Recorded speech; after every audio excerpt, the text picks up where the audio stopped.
I can say is I've had decades of field research all over the world. And with that starting point, that leads me to the conclusion that these are bipedal creatures that hopefully will exist in unusual, or in my case, I go looking for them in very remote parts of the world. And there's nothing inherently implausible about that. The notion, we now know, for example, a new species was discovered in the Philippines recently. We now know that there are many different species of primates, many more than we ever realised even only a few years ago, and they're in different parts of the world. And that's fascinating. So the idea that these things could still exist in remote parts of the world is not remotely inherently plausible, yeah? And getting scientific evidence for them is not remotely inherently plausible.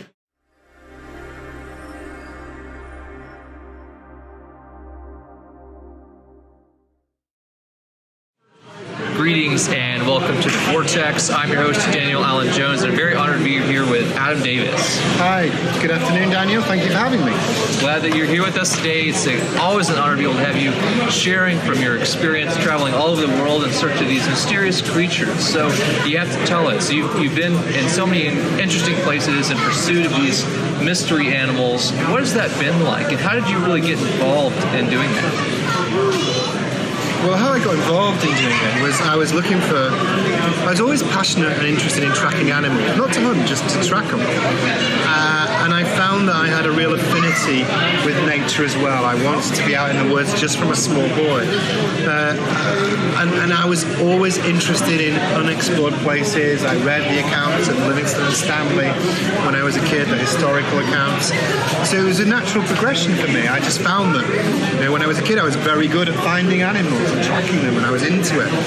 And I was particularly fascinated by the stories of unknown species. Then I went on survival courses. I did one with ex-British Special Forces members, and then started to do some stuff there. So it was a gradual progression. And then I started doing my own expeditions, and I built it up slowly. So I had a fundamental, in answer to your question, a fundamental love of the woods, a passion for animals. I got the skills and experience behind me from military and then ex-military people when I did it myself. And then I started to travel all over the world. I didn't just have an interest and then shoot off straight to the Congo, because I wouldn't be here talking to you. I'd be dead. Yeah, sure. So I think the reason I wanted to give you a longer answer was because I want to impart to those people who are listening.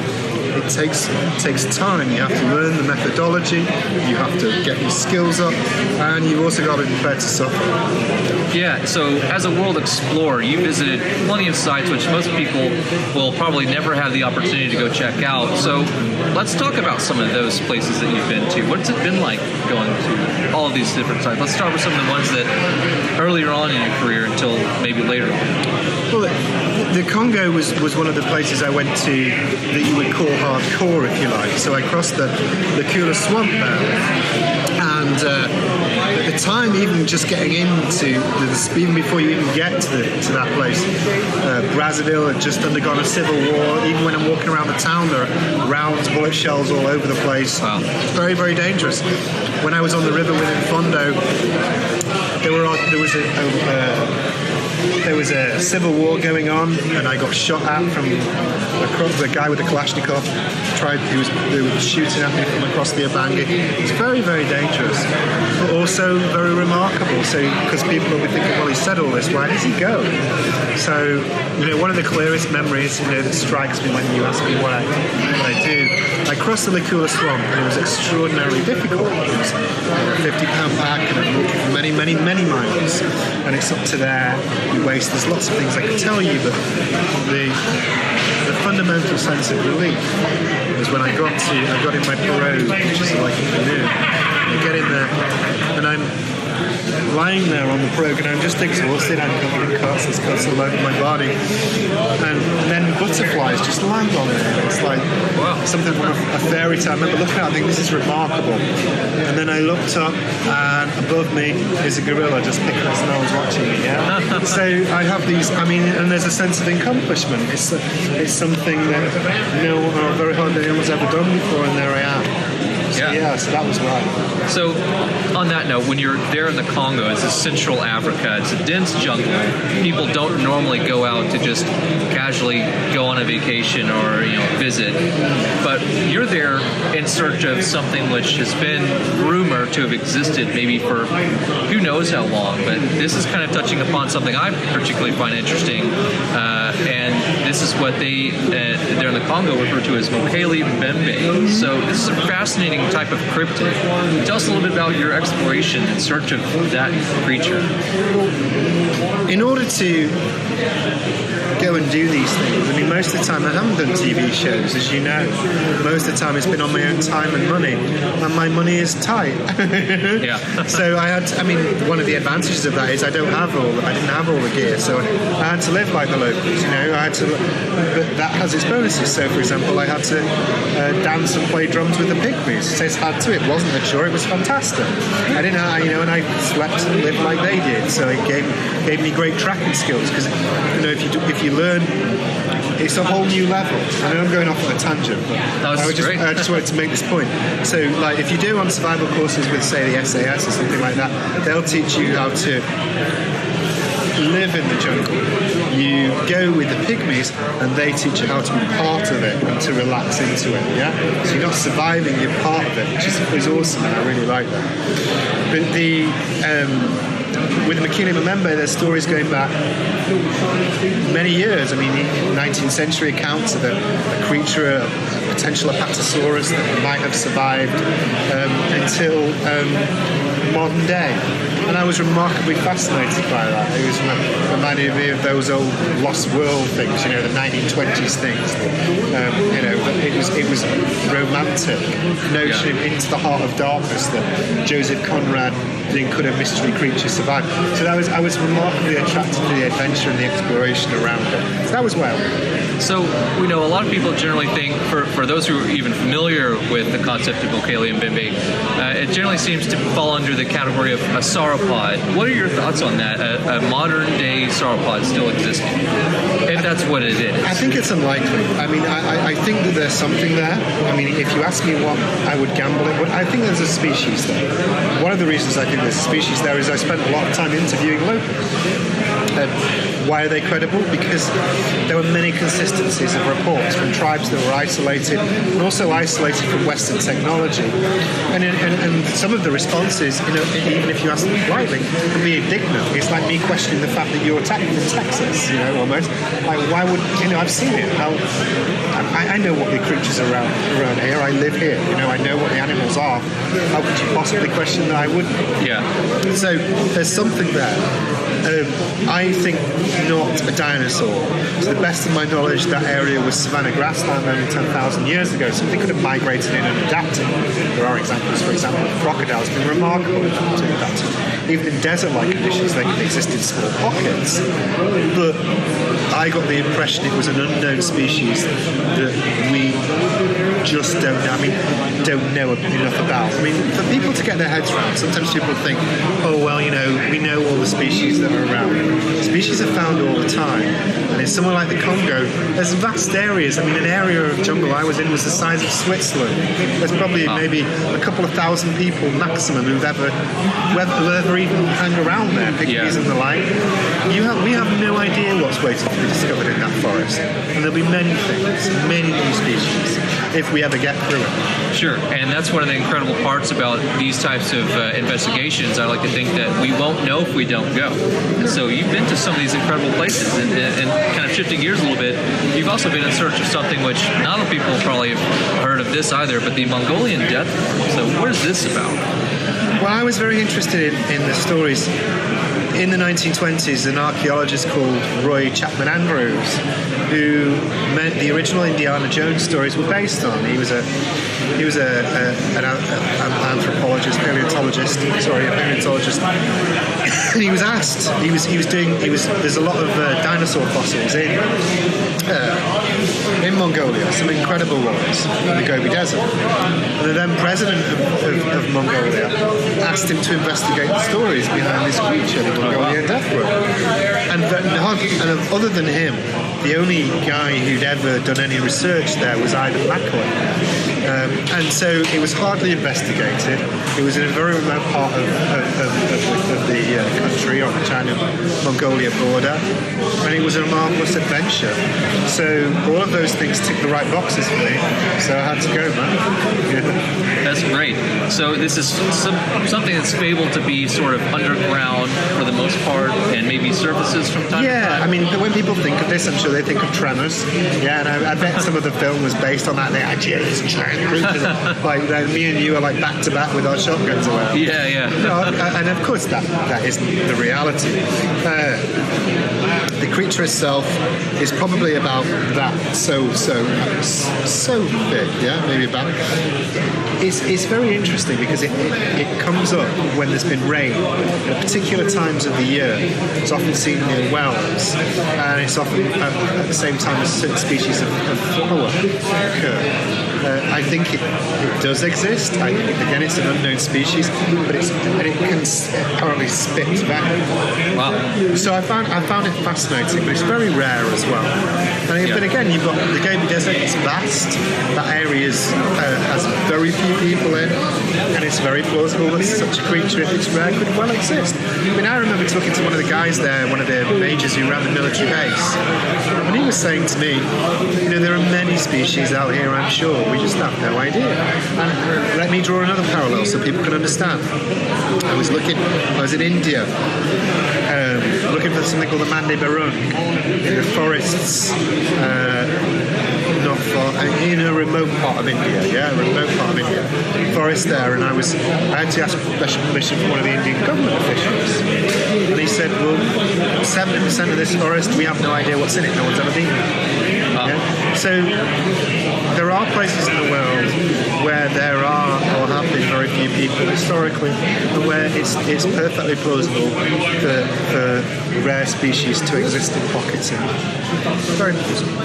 And alongside a lot of these other cryptozoological creatures, a big one, and of course probably the most popular, is of course the Bigfoot, Sasquatch, Yeti type species, or whatever these creatures are.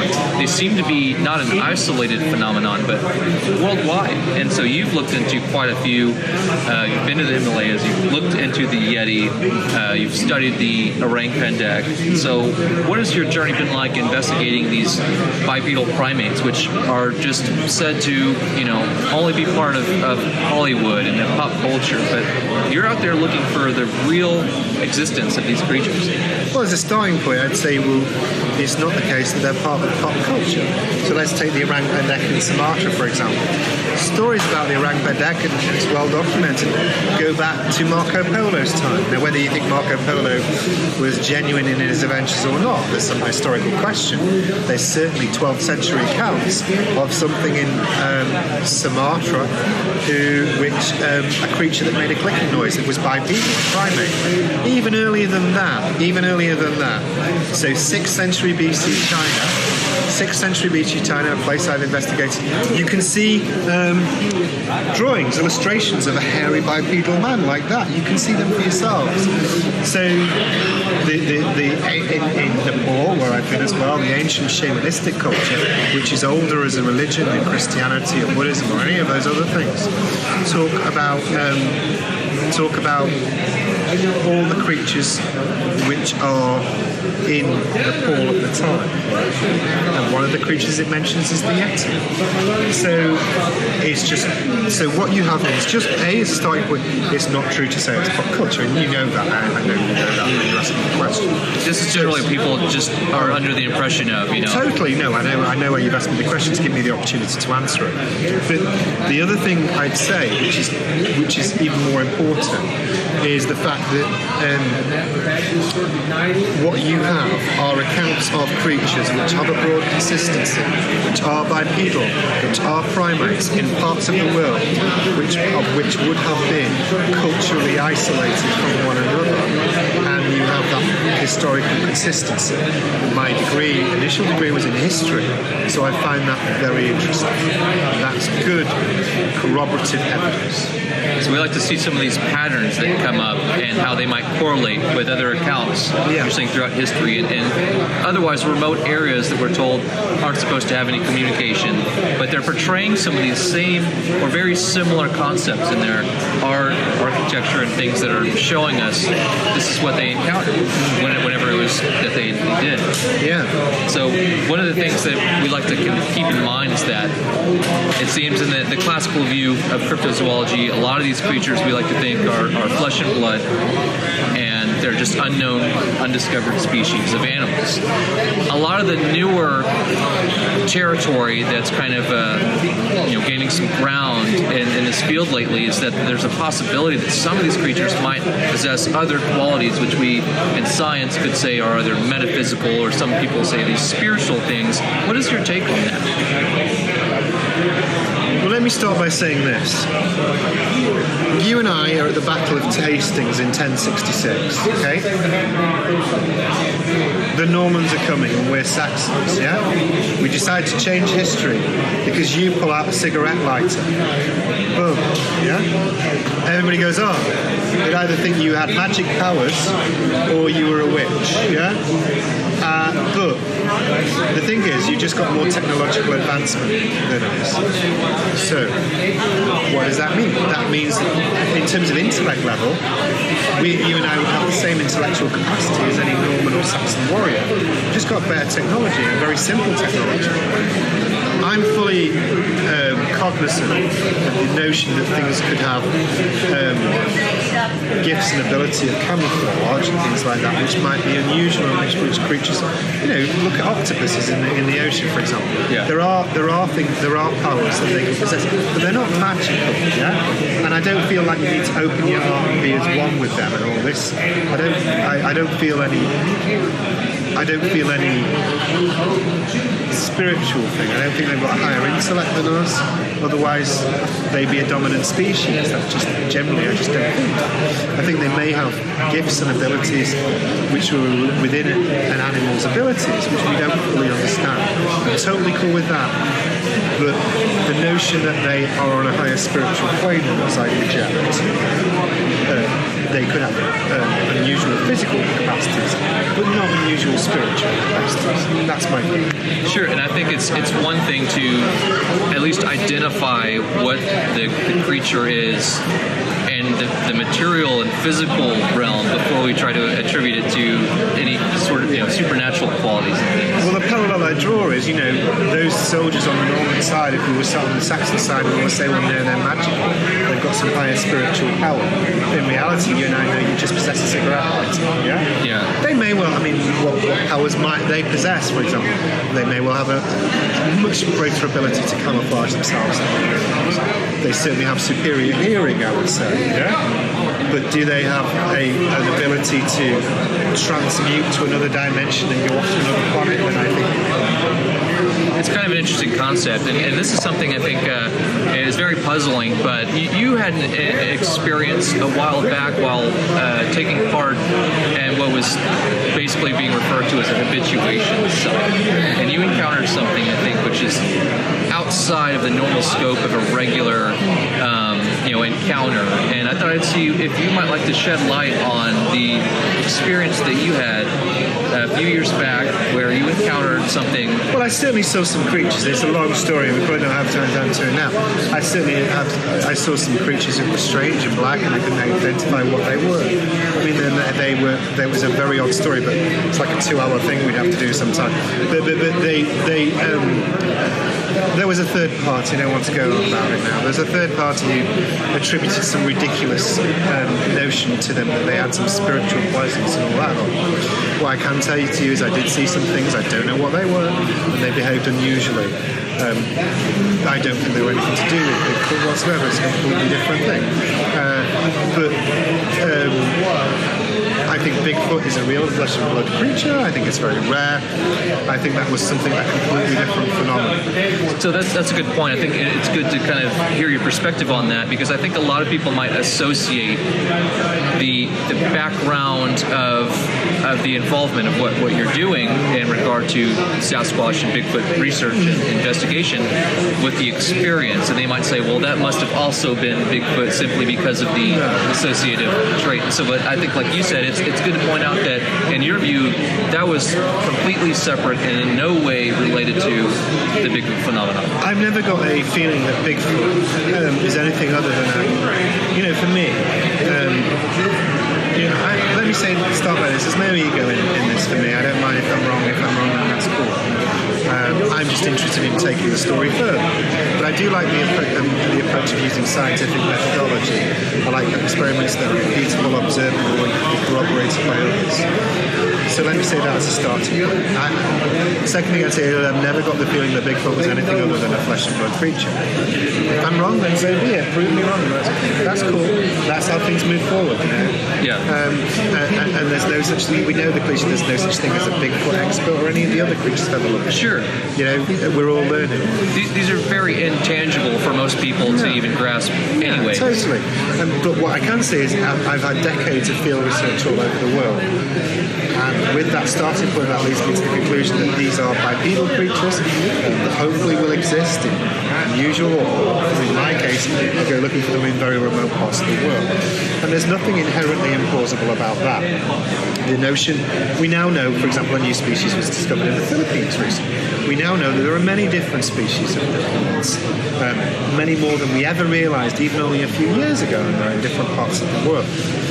And that's fascinating. So the idea that these things could still exist in remote parts of the world is not remotely inherently plausible, yeah? And getting scientific evidence for them is not remotely inherently plausible.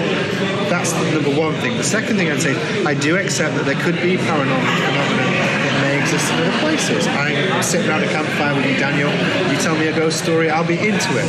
But that's different. Sure. Bang. You can entertain the possibility. Yeah, and totally, until it actually happens, it's like it's got to be something that we can really definitively, think about in a way that's it's not so lofty that it's just something that no one else can try to prove or disprove. Because there's so many different stories like that. And I'm not hostile to the idea of that notion. The only thing I'm very deeply skeptical about is when somebody turns around and says that they're special or they have special knowledge. That things will only talk to them because they're gifted. And you know what the problem with me is? I haven't opened my heart to it. Yeah? Oh yeah. That's just narcissistic crap. To me. Yeah, it is. And none of it's measurable, and you can't test the evidence to that because they've got that special power which we don't possess. Sure. That is rubbish. Everything else I'm open to. I think it's commendable to be able to have that sort of ability to discern when you have these individuals within this field, which this draws a very eclectic group of people together, and you do have those who try to kind of gain a bit of spotlight and this notion that because of them, they're sort of a medium through which you can communicate or find out more about these mystical creatures. And I think it's a little bit, you could just go as far as saying it's completely delusional or it's misleading, it's misdirecting the real credible field researchers. I think there's a difference, and the difference is this. I don't mind, let's give an example that's slightly obtuse. I don't mind if Mrs. Bloggs, who lives in Washington, says that she has a special connection with Bigfoot and she lives there and it's harmless and all that lot. You know what? I don't believe her, but it doesn't really matter. Good luck to her, Sure. And everybody's different. We all have our passions. But if you commercialize your activities, so you're selling books and stuff like that, taking people's money, then you're open to scrutiny, I think, and fair challenge, and you have to be prepared to take that. Yeah. And if you've taken $20 off that guy over there because you say you've got a mystical connection with Bigfoot, and I challenge you, and you can't get all butthurt about it because you're taking money off it, yeah? Sure. And that's the differential I kind of draw. Well, I think so, and kind of coming to a close here, it's so fascinating to see that, like you said earlier, there's so many different places around the world which we still haven't industrialized or even really had people really thoroughly go into and explore and investigate. Why is it important that we study cryptozoology? Well, I think for me, I was intellectually curious about these things. I was interested in, as I said, my first degree was in history, and if you talk about, I was always interested in what we might learn about these things, particularly if we found evidence of a bipedal primate. What might we learn about ourselves? I think humans are very egotistical species. We're the top of the tree and nothing can compare to us.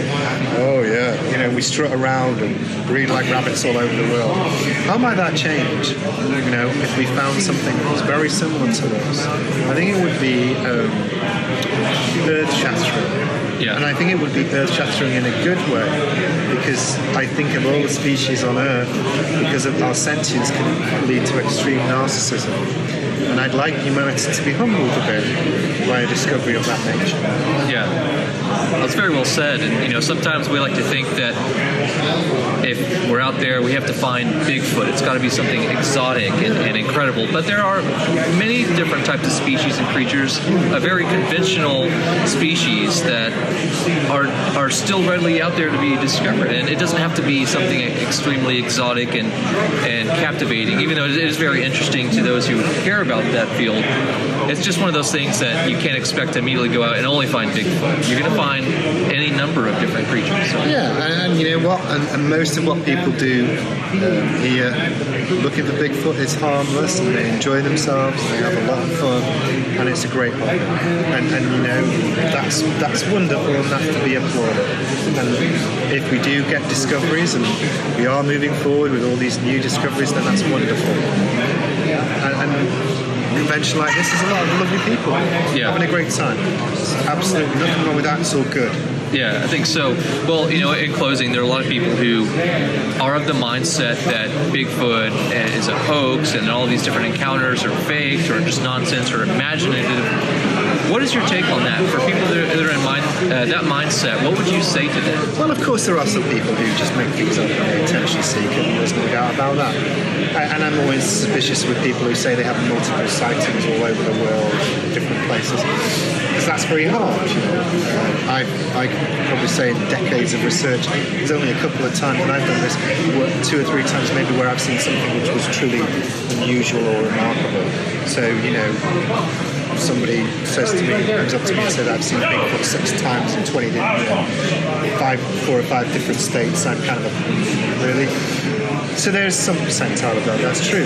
But I have spoken to many people over the years, and there's a whole groundswell of evidence, not just the tangible stuff, and we can talk about prints another time, but also the consistency of reports in many areas that date back from many centuries, even before white people came to America, which would suggest that the notion of it being a hoax predominantly is not the case.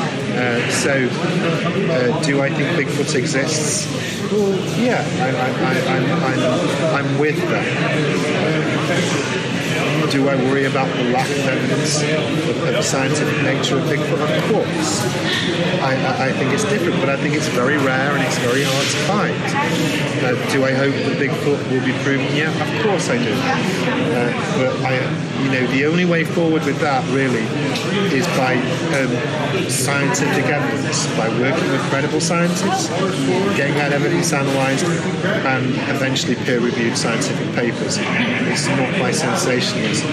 Plastic Bigfoot, cool as it is, it's not going to take the story further. It has to be the science, man. That's what it's about. I think that's just it. You hit a really good point there. Sensationalism. We have a lot of that happening in this field. It's good to stick to what we have to work with, the actual direction of what the evidence shows, and not to really read into things more than that, because people tend to embellish things. They make it larger than life, disproportionate. So it's good to stick to the facts of what we have and use deductive reasoning on, if you want to speculate, it's important, I think, preface what you're doing with this is mere speculation, but anyway, I think it's really good to be able to have that point of view.